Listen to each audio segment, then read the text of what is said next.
एक उत्तम गृहिणीसाठी खास सिक्रेट किचन टिप्स। केसाची लांबी वाढवण्यासाठी आवळा पावडर खोबरेल तेलात मिसळून केसांच्या मुळांना लावल्याने केसाची लांबी दुपटीने वाढते। जर तुमच्या पाठीची त्वचा काळी पडली असेल तर एका वाटीत 1 टेबलस्पून बेसन, 1 चमचा लिंबाचा रस, 2 चमचे दही हे सर्व मिश्रण मिक्स करून पाठीला लावून 10 मिनिटे तसंच ठेवा। नंतर हाताने पाठ घासून स्वच्छ धुवून घ्या। रोज सुंदर आणि ताजेतवाने दिसण्यासाठी भरपूर पाणी प्यावे, 8 तास रोज झोपावे, जेवल्यानंतर शतपावली करावे, जेवणात पालेभाज्यांचे प्रमाण जास्त वापर करावे। आंबे, हळद आणि जायफळ दुधात उगाळून चेहऱ्यावर लावल्यास चेहऱ्यावरील काळेपणा कमी होतो। रोज कमीत कमी अर्धा तास व्यायाम करा, शरीर निरोगी आणि मन फ्रेश राहील। जर तुम्हाला डास चावला असेल आणि खाज येत असेल तर त्या भागावर साबण लावून धुवा, यामुळे खाज निघून जाईल। कधी उलटे झोपू नये, यामुळे हृदयविकाराचा धोका वाढू शकतो। सकाळी उठल्यावर उपाशीपोटी कॉफी किंवा चहा बिलकुल पिऊ नका। ताकात ओवा टाकून प्यायल्यास लघवी करताना होणारी जळजळ बंद होते।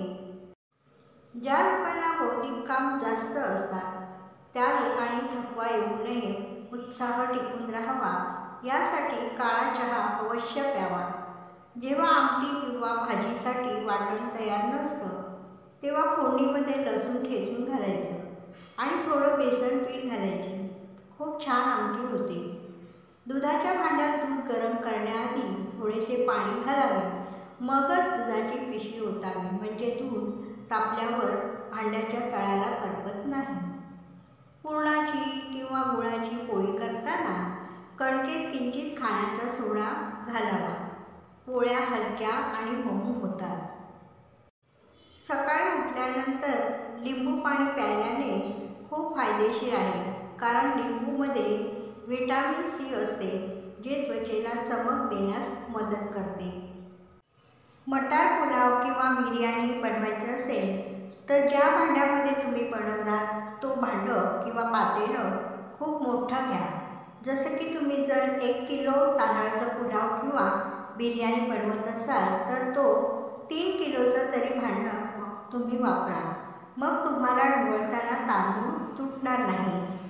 रस्सेदार भाजीमध्ये तुम्ही जर मसाला तेलामध्ये परतत असाल तर त्यामध्ये मटण मसाल्याचा वापर करा, त्यामुळे तुमची भाजी खूप स्वादिष्ट बनेल।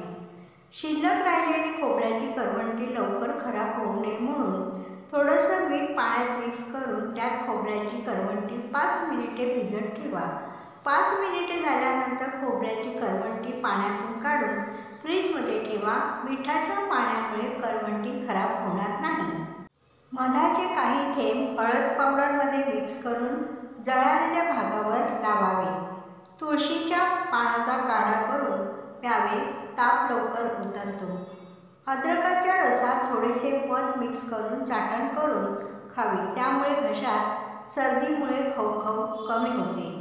दर आठवड्याला वजन मोजा, त्यामुळे तुम्हाला तुमच्या आहारात योग्य ते बदल करता येतील। जंक फूड किंवा फास्ट फूडचे सेवन मर्यादित करा आणि संतुलित आहार घ्या। रोगप्रतिकारक शक्ती चांगली ठेवण्यासाठी रोजच्या आहारात सीझनल फळे व भाज्यांचा समावेश करा। मसाले भात किंवा खूप मसालेदार भाज्यांबरोबर ताजे ताक जरूर प्यावे, पोटात जळजळ होणे त्यामुळे टाळता येते। किचनमधील इलेक्ट्रॉनिक वस्तू स्वच्छ करण्यासाठी आपण लिक्विड आणि सुती कापडाचा वापर करावा, पाण्याचा वापर करू नये। आपल्या घरामधील तेला तुपाच्या भांड्याखाली त्याच्या साईजचे प्लास्टिकचे झाकण ठेवावे, त्यामुळे तेलाचे डाग ओट्यावर लागत नाही।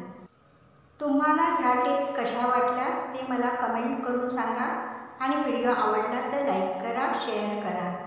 धन्यवाद।